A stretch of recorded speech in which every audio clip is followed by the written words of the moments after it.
오늘 설교는 일곱 대접 재앙을 살펴보려고 하는데요.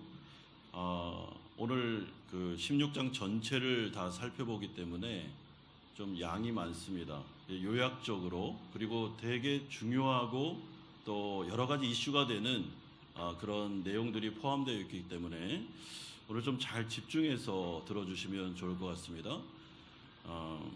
일곱 대접 재앙 가운데 하나님께서 우리에게 주시는 말씀을 우리가 잘 들을 수 있으리라 생각합니다. 우리가 요한계시록에 나오는 일곱 인재앙, 일곱 나팔재앙, 그리고 일곱 대접재앙은 시간의 순서에 따라서 주신 그런 심판의 내용이 아니다라고 말씀을 드렸습니다. 그리고 이 일곱 대접재앙, 오늘 나오는 이 말씀은 종말의 때, 예수님이 재림하실 때에 오는 현상들이 아니고, 제가 계속 말씀드린 대로 우리가 살아가는 지금 말세, 지금 현재에 나타나고 있는, 그리고 나타날 심판의 내용이다라고 우리가 기억하면서 이 말씀으로 들어가면 될 것 같습니다. 저는 사실 지금까지 살아오면서 하나님의 공의로운 심판은 예수님께서 재림하실 마지막 때에나 일어나는 것이지 현재에는 아주 극소수에게만 일어나는 것이라고 생각했습니다.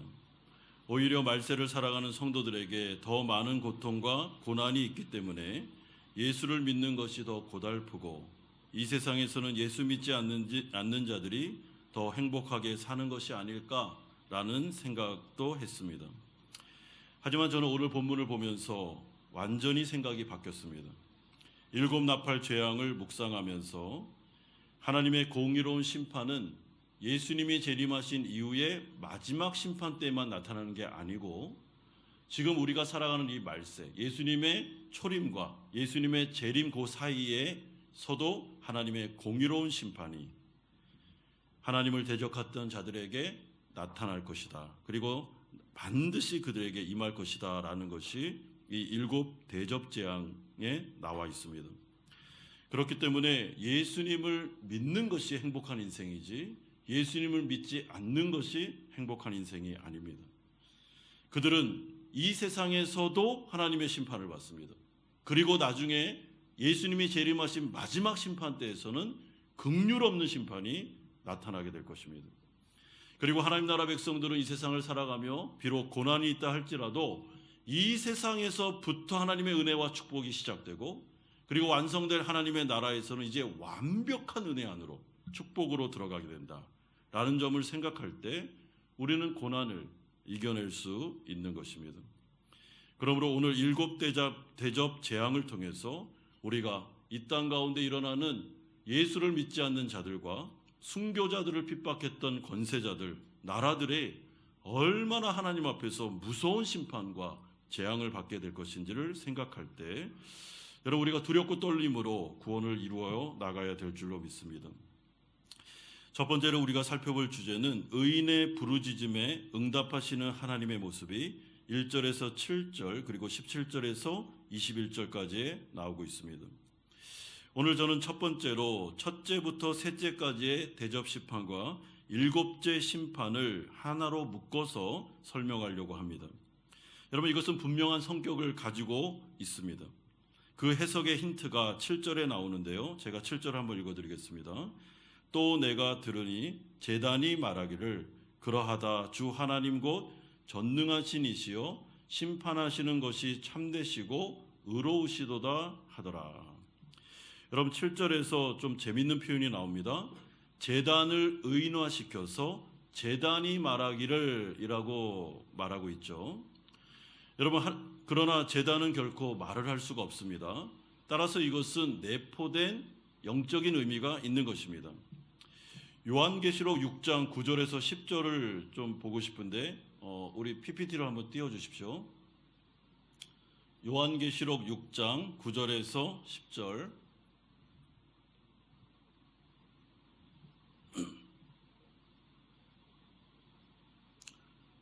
예, 9절입니다. 9절 한번 같이 읽어보겠습니다. 시작. 다섯째 인을 떼실 때에 내가 보니 하나님의 말씀과 그들이 가진 증거로 말미암아 죽임을 당한 영혼들이 제단 아래에 있어 큰 소리로 불러 이르되라고 말씀합니다. 아까 제가 7절을 읽으면서 뭐라 그랬습니까? 제단이 소리를 내고 있다라고 했죠. 근데 제단은 소리를 낼 수 없지 않습니까? 우리 계속 띄워주십시오. 네. 그런데 6장 9절을 보십시오. 그러면 죽임을 당한 영혼들이 어디 아래에 있습니까? 제단 아래에 있어서 제단 밑에서 뭘 하고 있죠?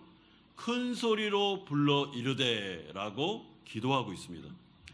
그렇기 때문에 오늘 본문의 7절에서 제단이 말하고 있다라는 것은 제단이 말하는 게 아니고 그 제단 아래에 있는 순교자들이 하나님을 향해서 계속해서 울부짖으면서 하나님, 저희들의 이 순교와 핍박에 대해서 어느 때에 하나님이 공의로운 심판을 해주시겠습니까? 라고 하면서 호소하는 기도의 내용을 말씀해 주는 것입니다.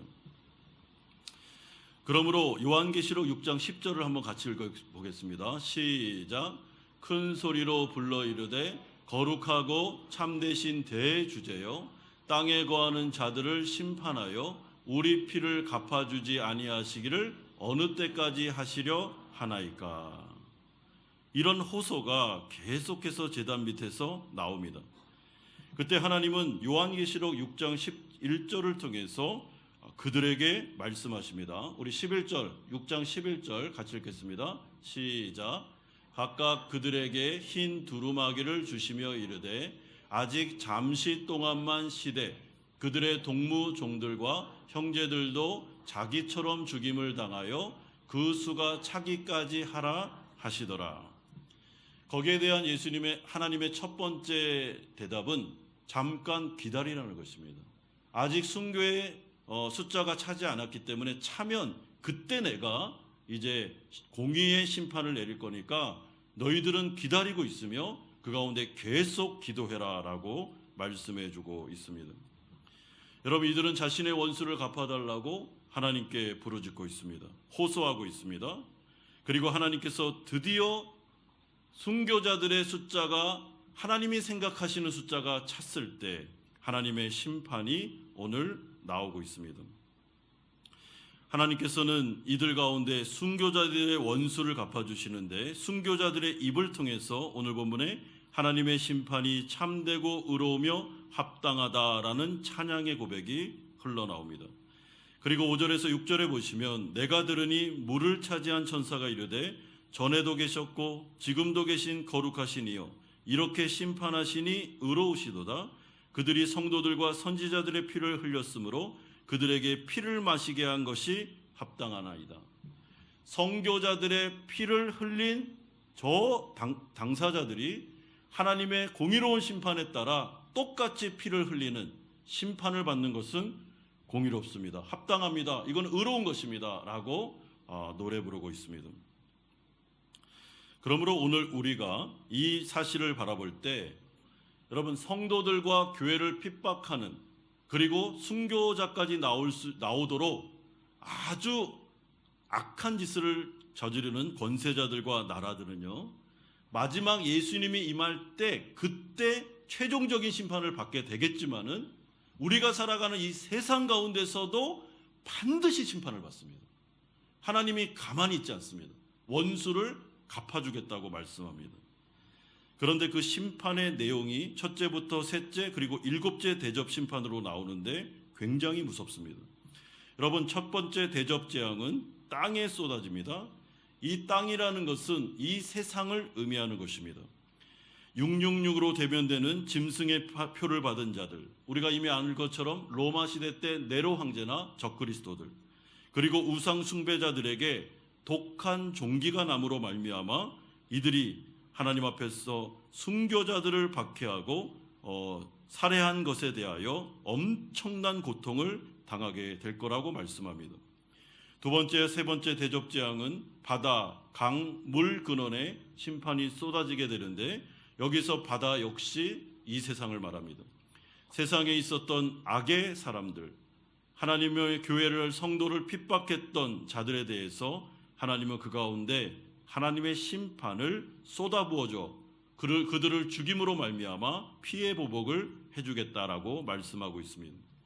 일곱째 대접 심판은 공중의 권세 잡은 자들, 사탄의 세력과 그들의 손을 잡은 큰 성 바벨론, 로마의 네로 황제나 지금의 북한 정권 같은 적그리스도 세력에게 하나님의 심판이 나타나게 될 것임을 말씀하고 있습니다. 이들은 섬도 없어지고 산악도 온데간데 없을 정도로 큰 우박재앙으로 인하여 완전하게 무너지게 될 거다라고 말씀하고 있습니다. 따라서 우리는 하나님께서 성도들과 교회, 이 세상 가운데 고난을 당하는 자들 가운데 그들을 핍박했던 나라와 권세자들, 예컨대 로마의 네로 황제나 나치 세력들, 현재 이스라엘 무장 세력들이나 북한 정권 등등에 대하여 아무런 조치들을 하지 않고 내버려 두는 게 아니고 하나님의 때가 되었을 때 순교자들의 숫자가 채워졌을 때는 반드시 그 나라와 그 정권과 그 세력에 대해서 피해 보복을, 공의로운 보복을 하시겠다고 말씀하고 있습니다. 여러분, 이것은 제가 반복하건대 훗날에 일어나는 일이 아닙니다. 역사 속에서 일어나게 될 것입니다. 그러므로 순교자들이 제단 아래에서 하나님 앞에 부르짖는 그 기도는 하나님 앞에 모든 것들이 다 상달됩니다. 그리고 순교자들의 기도뿐만 아니라 성도들이 다 함께 모여서 지금 하는 이 기도가 하나님의 금대접의 향기로 담아져서 하나님의 제단 가운데로 올려지게 되는데, 그 순교자들의 기도와 우리의 기도가 합해져서 어떻게 됩니까? 하나님의 공의로운 심판이 악한 자들에게 지금 현세, 지금 역사 속에서 나타나게 될 거다라고 말씀해주고 있습니다. 그러므로 우리가 원수를 갚을 필요가 없습니다. 하나님께 원수를 갚아달라고 기도하면 됩니다. 여러분, 선교사님들 하나님 앞에 기도하시면 됩니다. 하나님께서 공의로운 심판으로 세상을 다스리면서 자신의 나라를, 자신의 선교를 이루어가고 있기 때문에 사람을 의지할 필요도 없고 사람을 두려워할 필요도 없고 권세자들을 두려워할 필요도 없고 하나님께 나아가 호소하면 되는 것입니다. 특별히 순교자들이 지금도 여러분 나오고 있습니다. 제가 보니까 북한의 지하교회에서 이미 여러분 순교자들가 한 몇 명 나왔겠습니까? 북한의 지하교회 알고 계십니까? 30만 명이 나왔습니다. 여러분, 중국에서는 순교자들이 한 몇 명 나왔을까요? 기록에 보면 1억 명입니다. 1억 명. 여러분, 지금도 전 세계에서 순교자가 나오고 있습니다. 선교사님들이 순교당하고 있습니다. 그런데 이런 모든 것들을 바라보면서 여러분, 일어나고 있는 기독교에 대한 핍박과 박해와 이 선교의 현장을 바라보면서 지금 눈에 보이지는 않지만 하나님의 제단 앞에서 순교자들이 기도하고 있습니다. 그러면서 오늘 이 말씀은 우리에게 도전하고 있습니다. 우리도 기도하라는 것입니다. 하나님 앞에서 정말 이 적그리스도 세력, 하나님의 교회와 성도들을 핍박하고 하나님의 나라를 방해하면서 선교를 방해하면서 그 가운데 순교자들이 나오도록 엄청난 공격을 하고 있는 세력과 정권과 권세에 대해서는 여러분, 우리가 함께 순교자들과 함께 기도할 필요가 있고, 그 기도는 하늘 보좌로 올라가서 하나님께서 그 기도를 흠양하시면서 하나님께서 때를 지켜보다가 어떻게 되십니까? 하나님의 때에 반드시 무너뜨리는 역사가 일어나게 됩니다. 여러분, 과거 로마의 황제 네로가 어떻게 됐습니까? 온데간데 없어졌습니다. 역사 속에서 완전히 사라졌습니다. 나치 세력 어떻게 됐습니까? 완전히 사라졌습니다. 여러분, 북한 정권이 어떻게 될까요? 그들이 했던 그 모든 일들, 그 가운데 나왔던 그 순교자들이 지금도 호소하고 있습니다. 반드시 무너질 겁니다. 하나님께서 공의로운 심판을 하실 겁니다. 그리고 그 가운데 있는 성도들을 세우시며 하나님께서 제2의 평양의 대붕의 역사를 일으켜 주실 줄을 믿습니다. 우리의 생각과 다릅니다. 하나님이 역사를 지금 주관하고 계십니다.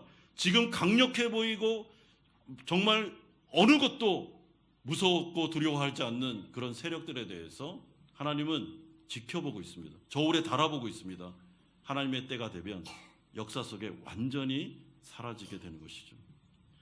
그러므로 우리가 두려워할 필요가 있습니다. 여러분, 하나님의 교회를 무시하고 성도들을 무시하고 특별히 선교사들을 박해하는, 여러분, 이 부분에 대해서는 우리가 원수를 무력으로 갚아서는 안 되지만 기도함으로 하나님 앞에서 호소하셔야 됩니다. 그때 하나님께서 우리의 기도를 들으시고 역사를 주관하고 계시기 때문에 지금 일어나는 그 현세 속에서도 하나님은 자신의 일을 하실 겁니다. 두 번째는 예수를 믿지 않는 자들에게 임하는 심판이 8절에서 12절 그리고 17절에서 21절까지 나오고 있습니다. 여러분, 넷째에서 여섯째까지의 대접 재앙을 제가 묶어서 설명해 드릴 텐데, 이것은 반복하건대 예수님이 마지막 때에 오셨을 때 나타나는 심판이 아닙니다. 예수를 믿지 않는 자들이 이 세상을 살아가는 삶 속에서 나타날 그런 재앙과 심판에 대해서 말씀하는 것입니다.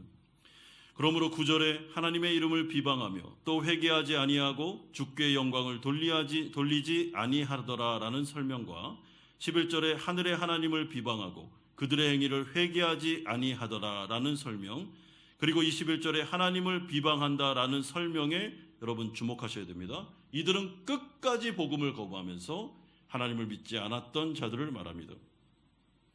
그런데 이들에게 이제 넷째부터 여섯째까지의 대접 재앙이 나타나게 됩니다. 그러므로 결코 이 세상을 살아가는 성도들의 인생은 고난의 연속이고 오히려 불신자들이 행복한 인생을 살아갈 것이다 라고 생각할 필요가 전혀 없습니다. 물론 예외적인 경우도 있습니다. 그건 예외입니다. 대부분의 경우는 하나님을 믿지 않는 자들의 인생은 현재에도 힘들고 고달프고 고통스러울 것이다. 하나님은 분명히 말씀하고 있습니다. 왜냐하면 이들에게는 하나님의 인도하심과 보호하심과 일반 은총을 제외한 특별 은총이 나타나지 않기 때문입니다.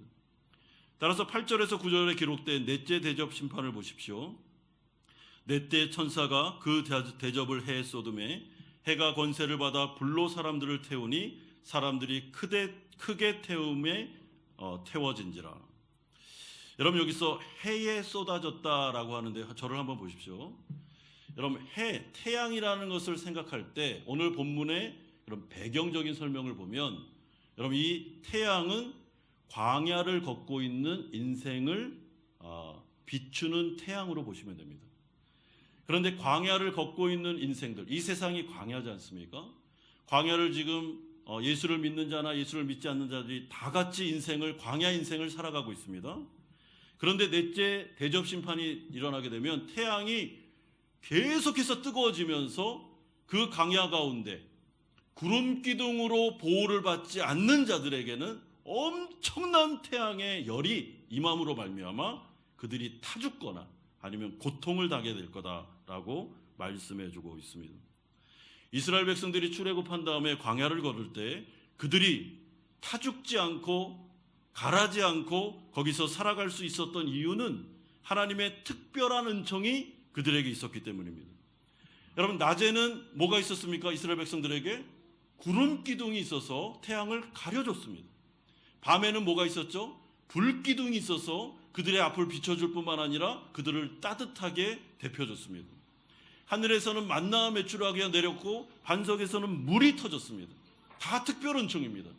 하나님 나라 백성들에게만 광야를 살아갈 때 일어났던 놀라운 은혜죠. 그런데 예수 믿지 않는 자들에게는 일반 은총은 있는데 뭐가 없습니까?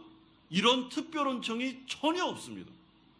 그래서 만약에 광야 같은 인생 가운데 여러분, 태양빛이 하나님의 재앙이 내림으로 말미암아 태양이 계속 10배, 20배, 100배 뜨거워지면 구름 기둥이 없으니 이들은 타 죽을 수밖에 없는 것입니다. 여러분, 그렇기 때문에 하나님의 특별 은총이 나타나지 않는, 예수를 믿지 않고 회개하지 않고 끝까지 거부하는 인생들이 결코 좋은 인생이 아닙니다. 이 광야 가운데 큰 고통과 어려움을 당하게 될 것입니다. 또한 10절에서 11절에는 다섯째 심판, 대접 심판이 나오는데요. 이 불신자들에게 임하는 영적인 무지의 고통을 말씀하고 있습니다. 또 다섯째 천사가 그 대접을 짐승의 왕자에 쏟으니 그 나라가 곧 어두워지며 사람들이 아파서 자기 혀를 깨물고 아픈 것과 종기로 말미암아라고 말씀합니다. 여러분, 그 나라가 어두워졌다. 여기서 어두워졌다라는 것은 영적인 어두움을 말합니다. 그러니까 무지를 말하는 것입니다. 영적으로 어두워져서 앞을 못 보니 이들이 진리를 깨닫고 진리 가운데로 걸어갈 수 없는 것이죠. 여러분, 영적인 무지이기 때문에 이 세상에서 아무리 공부를 많이 하고 공부를 뛰어나게 잘해서 좋은 대학에 가고 뭐 박사학위를 받고 아니면 세상의 엘리트에 들어간다 할지라도 이 영적인 무지는 아무리 고학력자라고 하더라도 피해가지를 못합니다. 여러분, 영적으로 지혜로운 분들이 우리 할머니 때 많았습니다.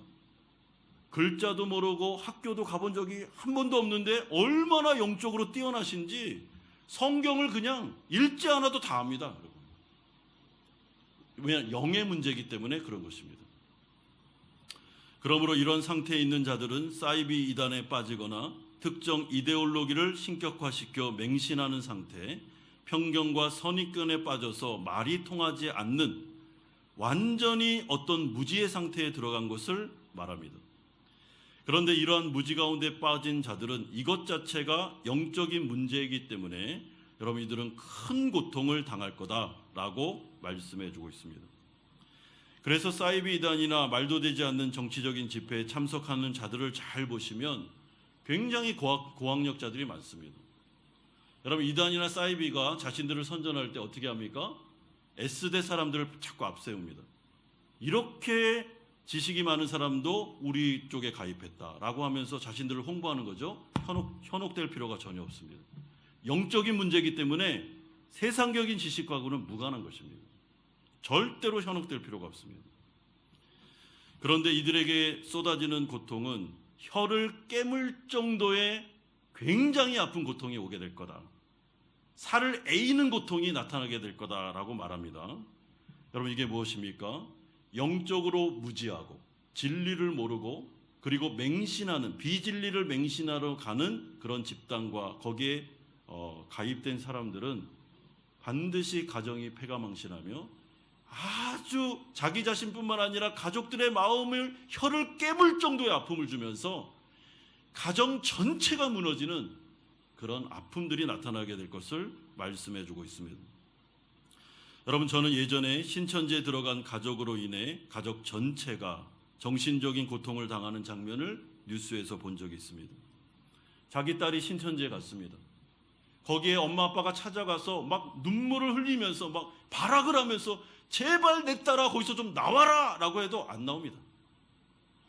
가정이 다 무너지고 가정이 다 깨지고 그 부모의 마음은 혀를 깨무는 것 같은 아픔이 있는데도 그 딸은 오히려 부모를 걱정하고 신천지에서 안 나오는 모습을 봤습니다. 여러분, 정치적인 이데올로기를 신격화시켜서 그 집단에 들어가 편견과 아집에 빠져서 살아가는 자들, 아무리 정상적인 얘기를 해도 안 들어오고 말이 통하지 않는 이런 분들을 보면 여러분, 집안 다 내팽겨치고 자신이 옳다고 생각하는 것을 가지고 전 재산 다 팔아가지고 거기에 가입합니다. 그러니 자신뿐만 아니라 가정이 얼마나 고통을 당하겠습니까? 여러분, 이런 무지로 인한 고통, 이 무지로 인한 아픔은 말로 표현할 수가 없는 것입니다. 그런데 만약에 교회의 목회자나 지도자가 예수를 믿는다고 말하지만 그가 불신자, 영적으로 보면 예수님을 믿지 않는 사람이기 때문에 그가 비진리를 말하고 자신이 편견된, 왜곡된 성경을 가르치게 되면 여러분, 그것은 자기 자신만 망하는 게 아니라 어떻게 되냐면 그 말씀을 듣는 모두가 다 망하는 쪽으로 가게 됩니다. 이게 비극입니다. 이게 무서운 재앙이고 이게 무서운 비극입니다. 그래서 우리가 이 말씀을 볼 때 하나님 앞에서 여러분, 하나님의 말씀을 정말 주의해서 들으셔야 됩니다. 이 말씀을 전하는 자가 회심했는가? 그가 복음을 알고 있는가? 복음이 성경대로 선포되고 있는가라는 것을 분별력을 가지고 가셔야 됩니다. 그래야만 이 고통에서 벗어나 진리 가운데로 걸어갈 수 있습니다. 여러분, 오늘 마지막 세 번째로 우리가 살펴보고 싶은 것은 그러나 성도들에게 임하는 복은 무엇인가? 13절에서 16절까지 말씀하고 있습니다. 여러분, 말세에 하나님의 나라 백성들에게는 복이 임하게 되는데 이들에게는 하나님의 특별한 은혜가 나타나게 됩니다. 15절에 보십시오. 보라, 내가 도둑같이 오리니 누구든지 깨어 자기 옷을 지켜 벌거벗고 다니지 아니하며 자기의 부끄러움을 보이지 않는 자는 복이 있도다. 여기서 자기 옷이라고 할 때 이 옷은 하나님이 주신 의로움을 말합니다. 그런데 이 의로움은 자기가 이렇게 쟁취한 의로움이 아니라 오직 하나님의 은혜로, 십자가의 은혜로 선물로 주신 의로움을 말합니다. 그러므로 이 의로움은 절대로 취소될 수 없는 의로움입니다. 예수 믿는 자들이죠. 그러므로 이들이 깨어서 자신의 의로움을 지키며 이 세상을 살아갈 때 하나님은 말세, 우리가 살아가는 삶의 현장 속에서도 놀라운 하나님의 특별 은총으로 우리를 지켜주고 보호해 줄 것을 말씀하고 있습니다.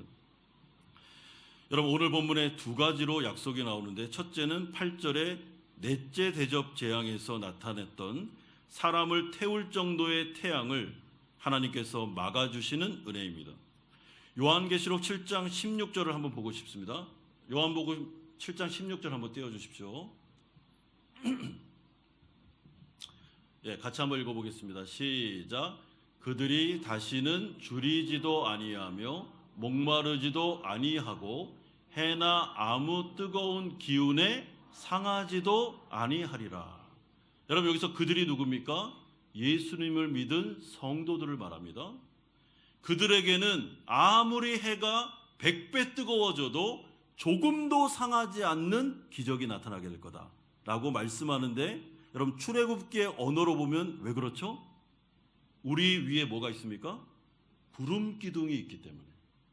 구름 기둥이 우리를 막아주고 있고, 밤이 되면 불 기둥이 있고, 그리고 우리가 살아가는 인생 가운데 오늘 해의 보호하심만을 말하지만 사실은 특별 은총이 많이 있죠.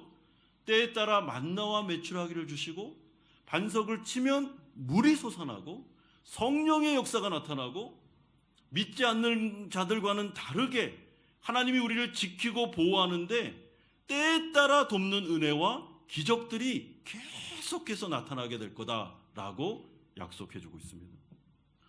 여러분, 이 자리에서 오늘 예배를 드리는 우리 성도님들, 여러분들의 인생 속에 구원받은 성도라면 반드시 이러한 하나님의 특별 은총과 기적을 경험하셨을 겁니다. 이거는 경험을 못할 수가 없습니다. 왜냐하면 하나님의 약속이기 때문에 그렇습니다.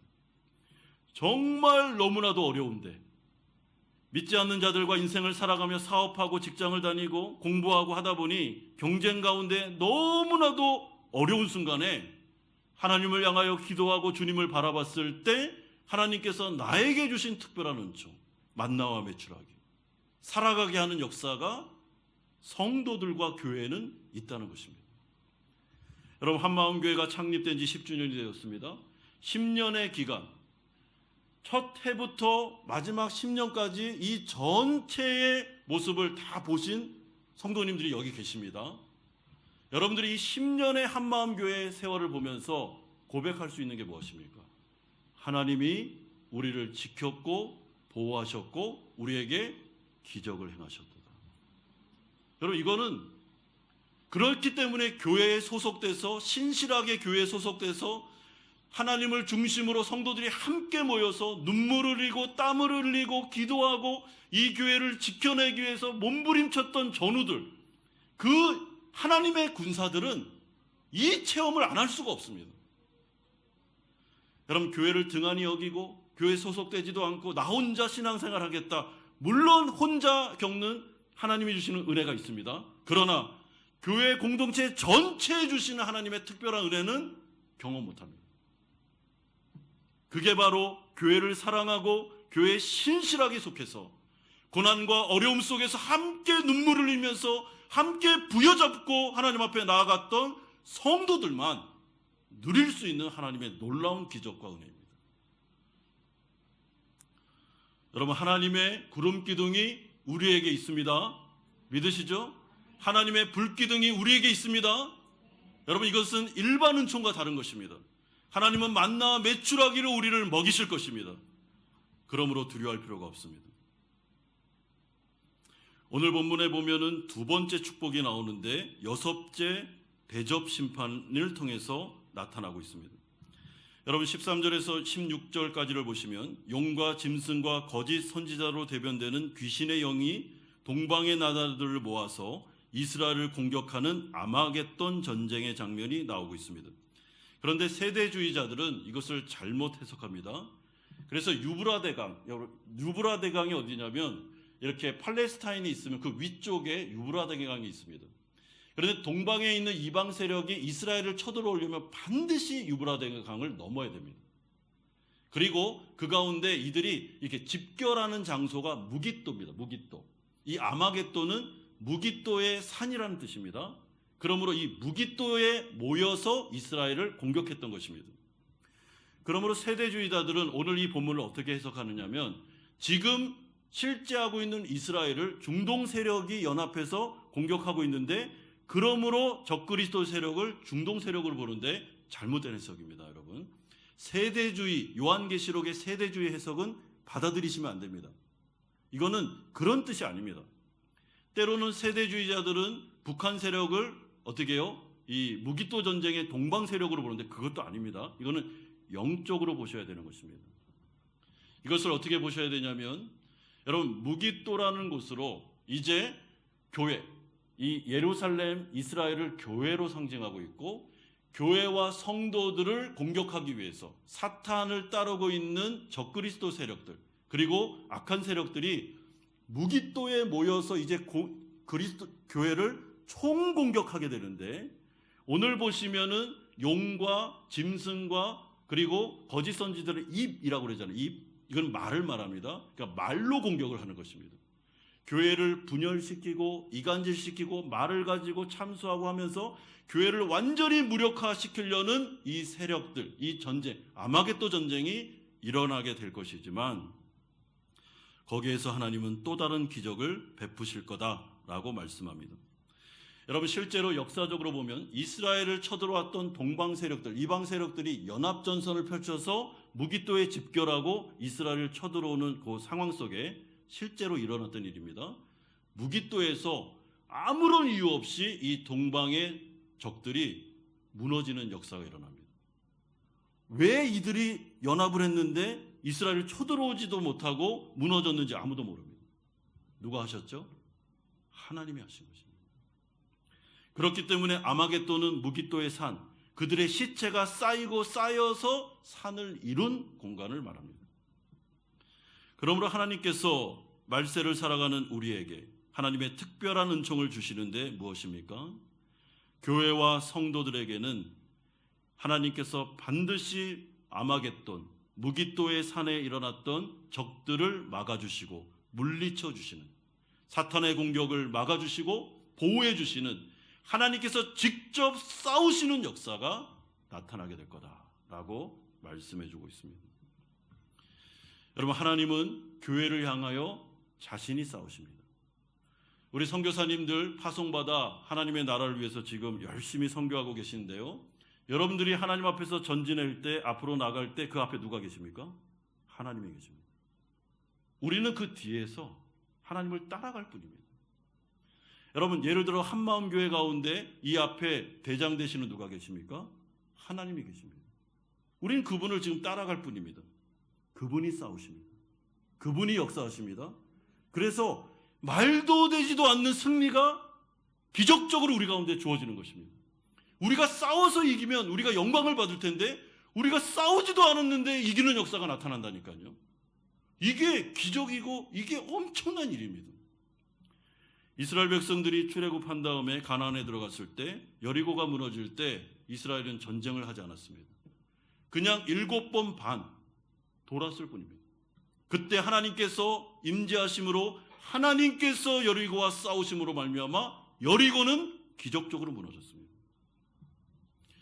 그러므로 하나님의 백성들에게 이 말세 때에 우리에게 고난도 있지만 그럼에도 불구하고 나타나는 두 번째 축복은 하나님께서 우리의 대장 되셔서 우리의 앞서 가셔서 하나님께서 싸우신다는 것입니다.